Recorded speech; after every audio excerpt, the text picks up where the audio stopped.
क्योंकि ये पहला जो कार्यक्रम था उस कार्यक्रम में हमने ये कन्वेंस डीड वितरण करने का कार्यक्रम मेरे ख्याल सोहना में रखा था, मानेसर में रखा था। हाँ, सोना मानेसर में रखा था। और आज मेरा ये भाव था कि जितनी छूट गई है, जिसने भी अप्लाई किया है वो फिगर 0 हो जाए, सबको कन्वेंस डीड मिल जाए।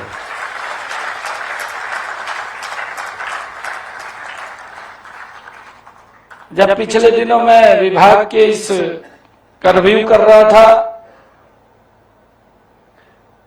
तब मैंने कहा कि एक भी छूटनी नहीं चाहिए, मैं स्वयं ही मखा वितरण करने के लिए आऊंगा। और मुझे खुशी है कि लगभग ये सभी फिगर 0 हो जाएगी, कोई बचेगी नहीं। मैं आज आपके चेहरे पर जो चमक देख रहा हूं, जो आत्मविश्वास की झलक देख रहा हूं, वही हमारी सरकार की सबसे बड़ी पूंजी है।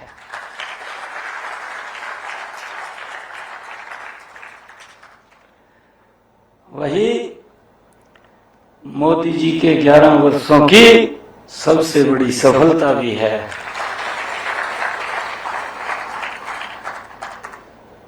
इन 11 वर्षों के अंदर अगर हम देखें,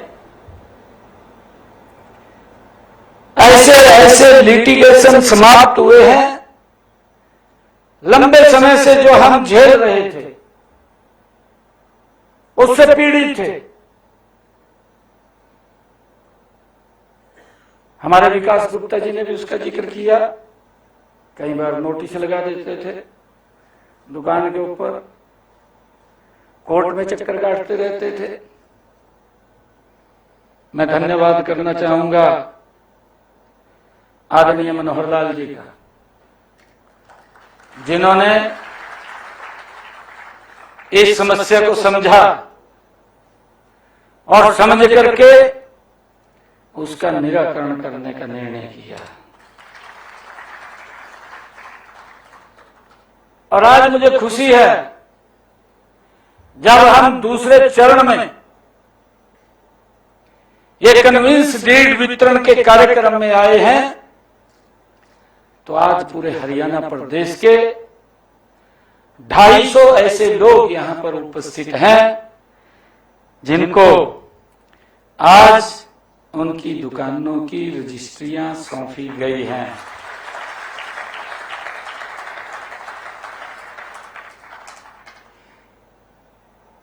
व्यक्ति के उत्साह और व्यक्ति के मनोबल में,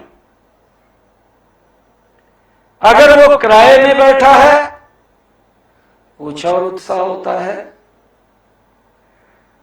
और जब वो अपने में बैठा है तो सर ऊंचा करके बैठता है, कोई दिक्कत नहीं। ये उत्साह जोश होता है। और हमने लगातार ये सरकार आम व्यक्ति को, उसके जीवन को कैसे सरल और सुगम किया जाए, ये पटकथा पिछले 11 वर्षों में आदरणीय नरेंद्र मोदी जी के नेतृत्व में ये डबल इंजन की सरकारों ने लिखी है। मुझे ये भी खुशी है बताते हुए आप लोगों को, आदरणीय मोदी जी ने एक योजनाबद्ध तरीके से इन पिछले 11 वर्षों में कि हर व्यक्ति की सर के ऊपर अपनी छत हो, उसका मकान होता है तो उसका हौसला ही कुछ और होता है। एक योजनाबद्ध तरीके से आदरणीय नरेंद्र मोदी जी ने देश के 4 करोड़ भाई और बहनों के सर के ऊपर छत देने का काम किया है। 4 करोड़। अभी ये पिछला बजट आया था, इस बजट को भी आदरणीय प्रधानमंत्री जी ने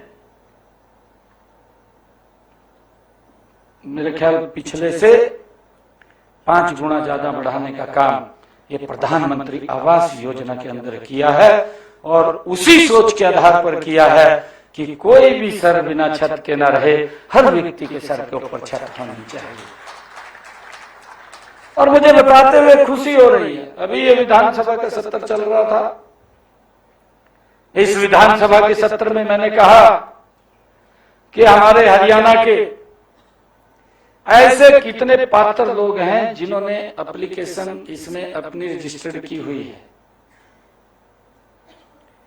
ऐसे 70,000 के करीब लोग थे, और मुझे खुशी है कि मैंने उसी विधानसभा के सत्र में ही 36,000 लोगों के खाते में 151 करोड़ रुपया प्रधानमंत्री आवास योजना का पहुंचाने का काम किया। हमने कहा इसको भी जीरो करिए, आगे के लिए रजिस्ट्रेशन खोलिए।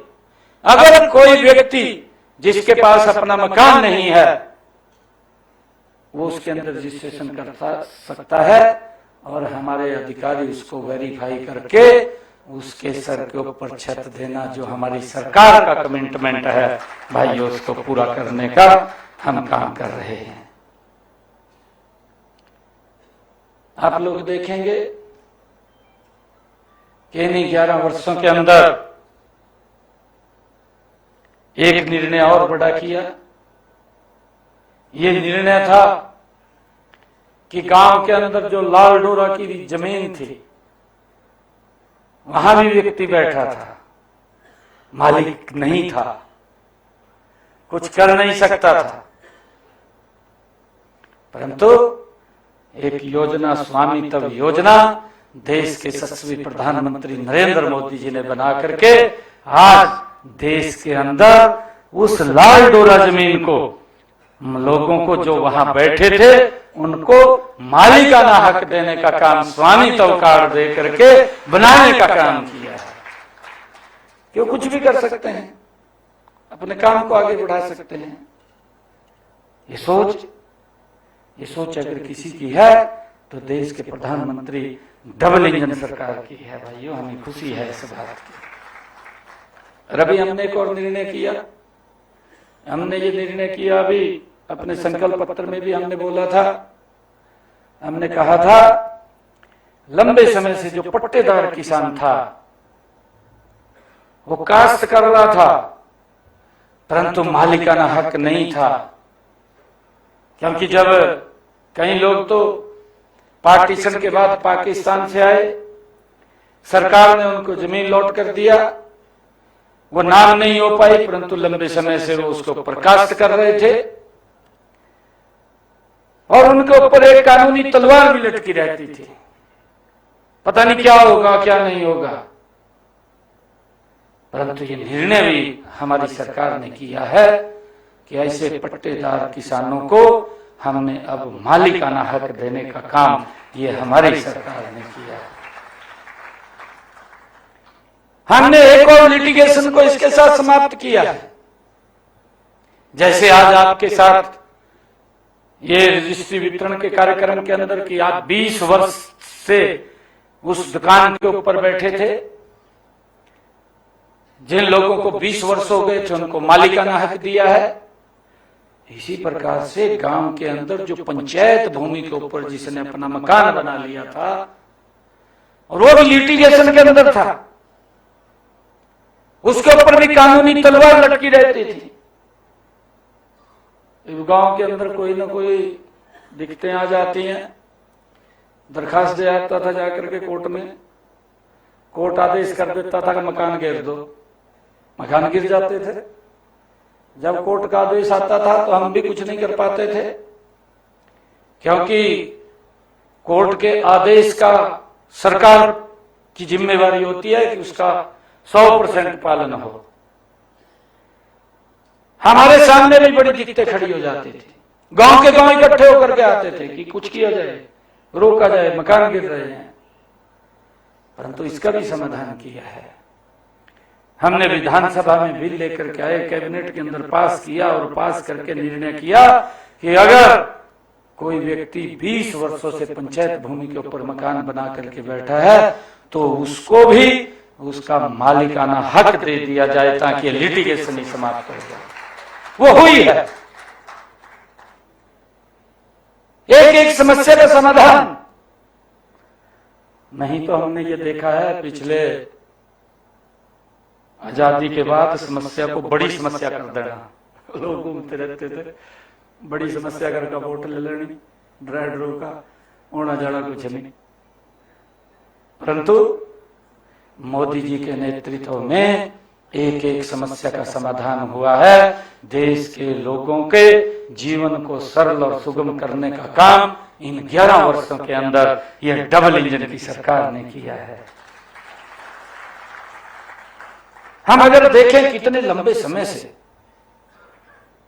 जम्मू कश्मीर की समस्या थी, धारा 370 लगी हुई थी, 35 लगी हुई थी, उसकी लंबी कहानी है। क्योंकि मुझे मालूम है मैं काफी लंबे समय तक जम्मू कश्मीर के अंदर रहा हूं और उस समय के अंदर रहा हूं जब आतंकवाद एक अपनी चरम के ऊपर था।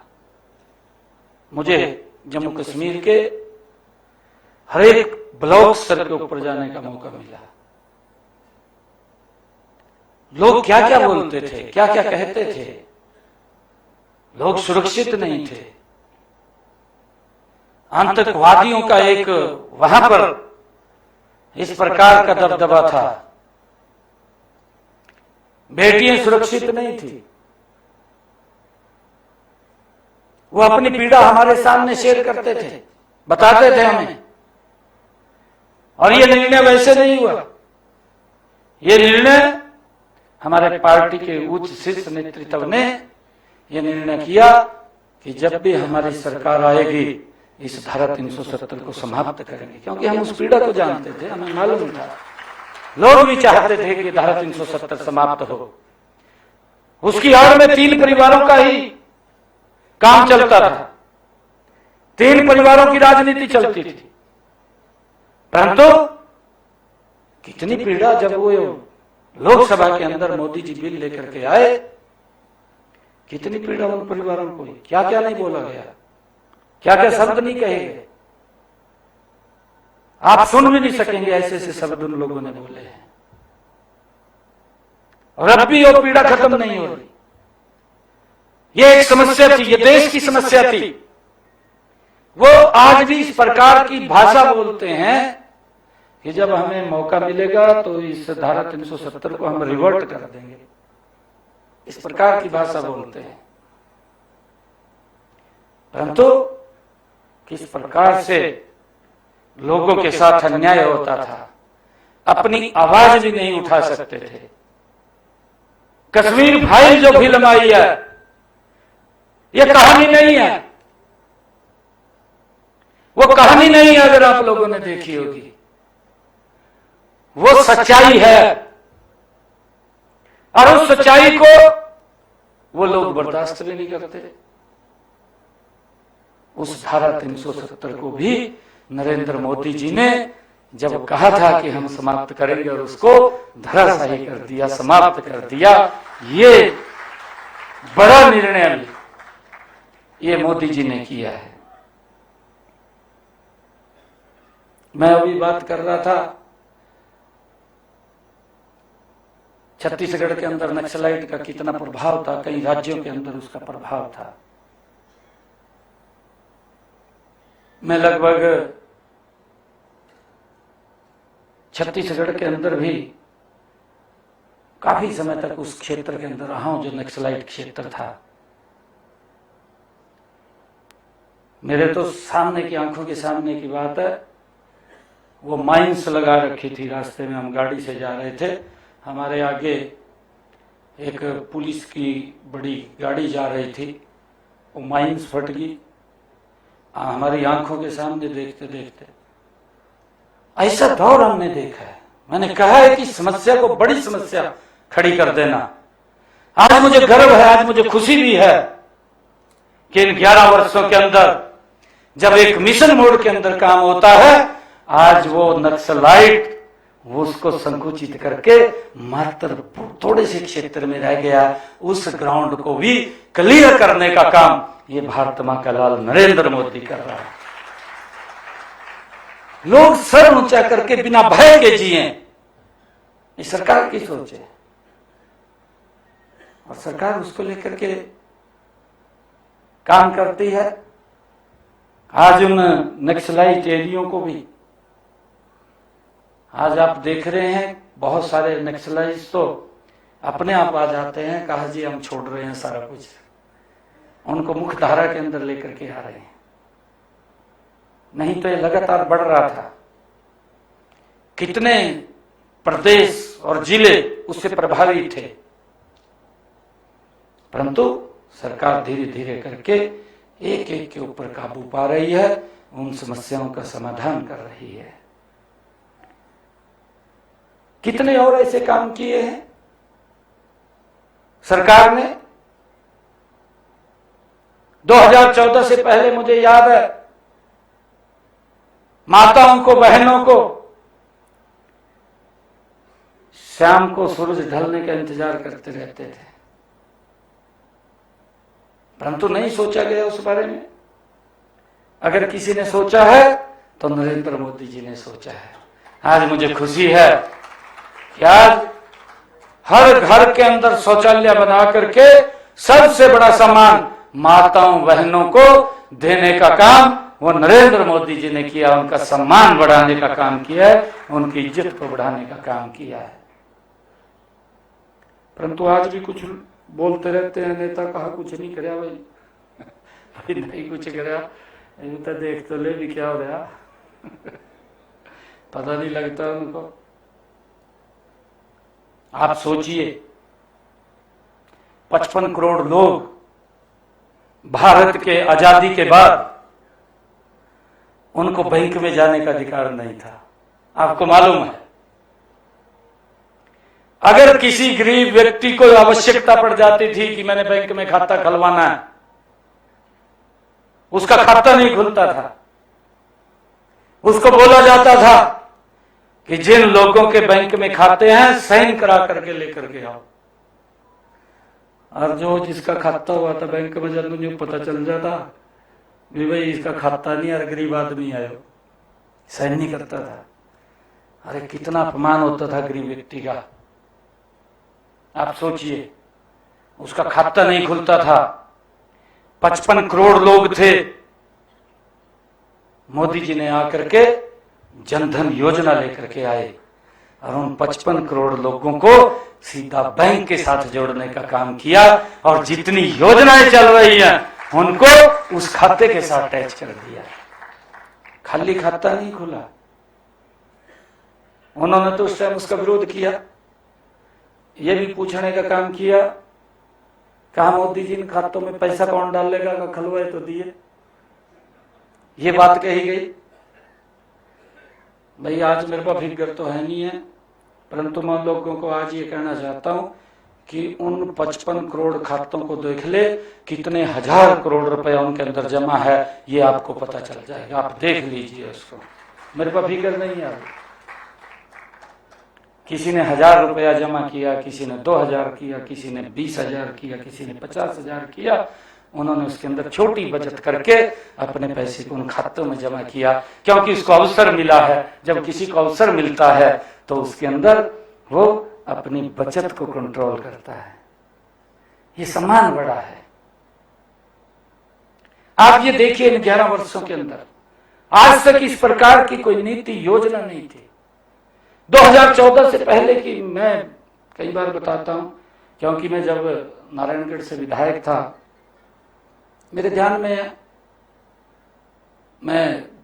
मेरे ख्याल से उसके बाद मनोहर लाल जी ने अपनी कैबिनेट में ले लिया मेरे को। मैं उनके साथ मंत्री के रूप में काम कर रहा था। मेरे हल्के का एक व्यक्ति यहाँ पंचकुला आया, मेरे ध्यान में है, तो मेरे को कहने लगा, मंत्री जी का आपसे बात करनी है। मैं व्यस्त रहता हूं। मैंने कहा बताइए क्या बात है। कहा नहीं, मैं आपसे कोई बात करना चाहता हूँ, शेयर करनी है बात। मैंने कहा बताइए क्या बात है। मेरे को उसने कहा, मंत्री जी, कहा मैं पंचकुला कोई काम गया बस में, और बस में बैठ करके मैं जब पंचकुला यहाँ बस स्टैंड पे उतरा तो मेरे को दिक्कत हो गई। दिक्कत हुई, कहा मैं यहाँ सेक्टर 6 पंचकुला में डॉक्टर के पास आ गया। डॉक्टर के पास आया तो मैंने डॉक्टर को कहा कि मेरे को दिक्कत है। कहा, उसने चेक किया और चेक करके मेरे को कहने लगा, डॉक्टर भी आपको तो अभी एडमिट होना पड़ेगा। वो कहने लगा, जी मैंने तो घर भी नहीं बताया। कहा, डॉक्टर ने मेरे को कहा भी तेरे पास समय नहीं है, आपको अभी एडमिट होना पड़ेगा और आपका स्टंट डलेगा।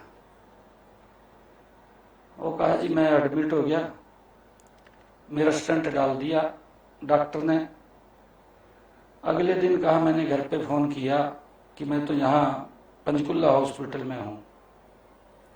परिवार के लोग आए, परिवार के लोग आए, जितना भी पैसा था वो दे करके कहा मैं घर चला गया।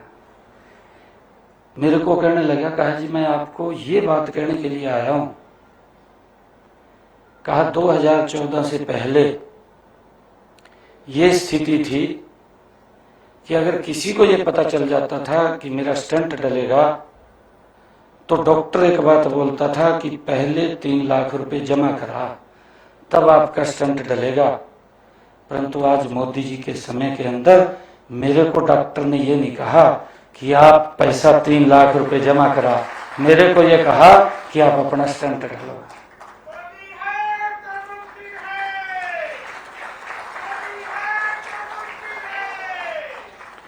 भाइयों, गरीब व्यक्ति को किस प्रकार से सशक्त और मजबूत करने का काम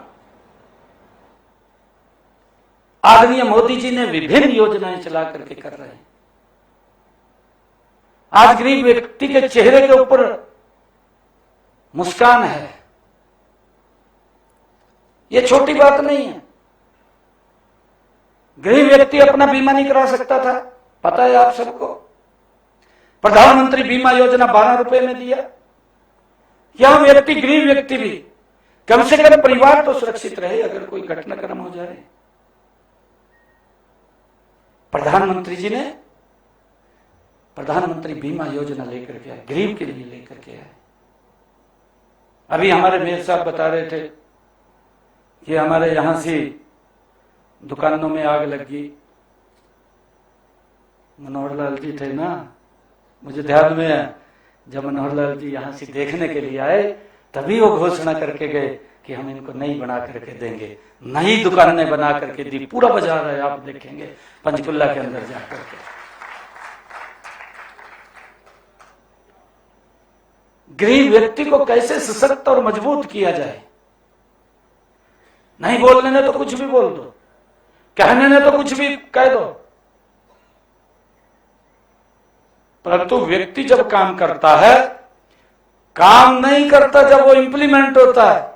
जितनी खुशी आज आपको एक कन्वेंस डीड मिली है, इस कन्वेंस डीड की जितनी खुशी आपको है, आपके चेहरे पर जितनी मुस्कान है, उससे ज्यादा मुस्कान, उससे ज्यादा हमें हमारे दिल को वो सुकून मिला है कि आपका एक लिटिगेशन समाप्त हुआ है। आपको चक्कर काटने की अब कहीं जरूरत नहीं है। ये कागज का टुकड़ा नहीं है जो आज कन्वेंस डीड दिया, ये कागज का टुकड़ा नहीं है, ये आपके सपनों का एक भंडार है।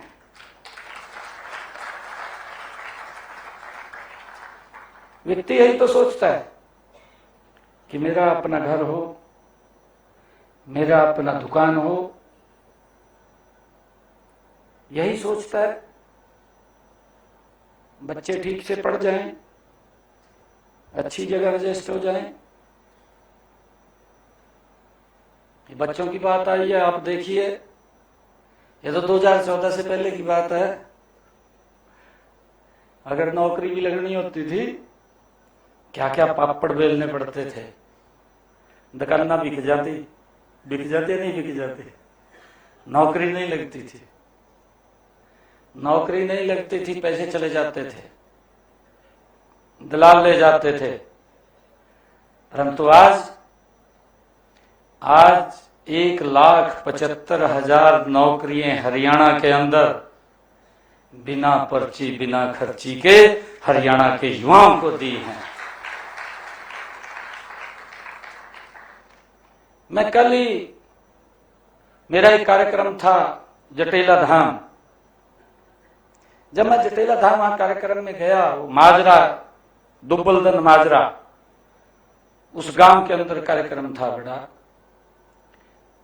जब मैं वहां पर गया तो एक युवा मेरे पास आया और उसने, कल की बात है, मेरे को कहने लगा, मुख्यमंत्री जी मेरे गांव के अंदर कहा बिना पर्ची बिना खर्ची के 45 बच्चे लगे हैं, 45 पहली बार लगे हैं। तो मैंने उसकी मंच पे चर्चा की,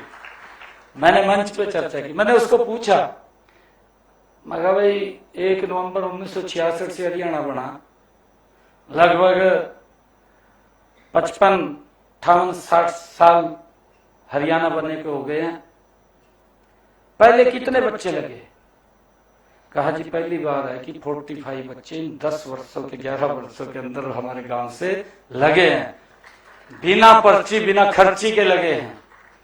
मैंने मंच से एक शब्द बोला वहां पर, मैंने कहा कि मुझे जानकारी लगी है कि गांव के अंदर 45 बच्चे बिना पर्ची बिना खर्ची के लगे हैं।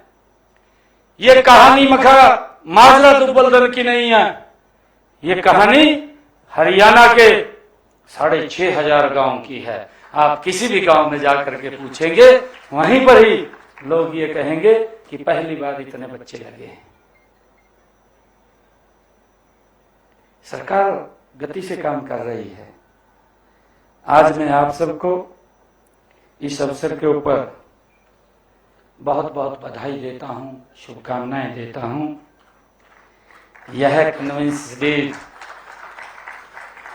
कन्वेंस डीड का जो सूर्योदय हुआ है, मुझे पूरा विश्वास है कि इसकी रोशनी हरियाणा के हर पात्र घर आंगन तक पहुंचेगी, मुझे पूर्ण विश्वास है। यही हमारा प्रण है, यही हमारा प्रण है। आप सब आज इतनी संख्या में आए हैं, मैं आप सबको बहुत बहुत बधाई और शुभकामनाएं देता हूं। और मुझे खुशी है कि आप सब इतनी संख्या में यहाँ आशीर्वाद भी देने के लिए आए हैं। मैं पुनः नतमस्तक होकर के आप सबको प्रणाम करता हूं, दिल से धन्यवाद करता हूं। जय हिंद, जय हरियाणा। आप सबको बहुत बहुत बधाई, शुभकामनाएं।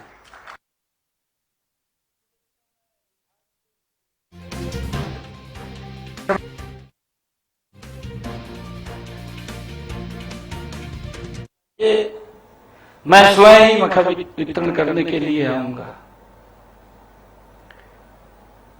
और मुझे खुशी है कि लगभग ये सभी फिगर 0 हो जाएगी, कोई बचेगी नहीं। मैं आज आपके चेहरे पर जो चमक देख रहा हूं, जो आत्मविश्वास की झलक देख रहा हूं, वही हमारी सरकार की सबसे बड़ी पूंजी है।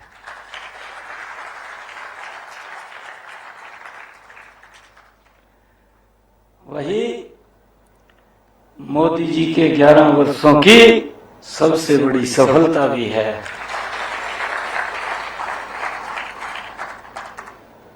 इन 11 वर्षों के अंदर अगर हम देखें,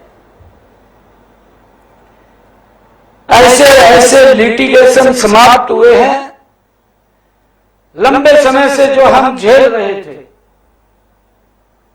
उससे पीड़ित थे। हमारे विकास गुप्ता जी ने भी उसका जिक्र किया, कई बार नोटिस लगा देते थे दुकान के ऊपर, कोर्ट में चक्कर काटते रहते थे। मैं धन्यवाद करना चाहूंगा आदरणीय मनोहर लाल जी का, जिन्होंने इस समस्या को समझा और समझ करके उसका निराकरण करने का निर्णय किया। और आज मुझे खुशी है जब हम दूसरे चरण में ये कन्विंस डीड वितरण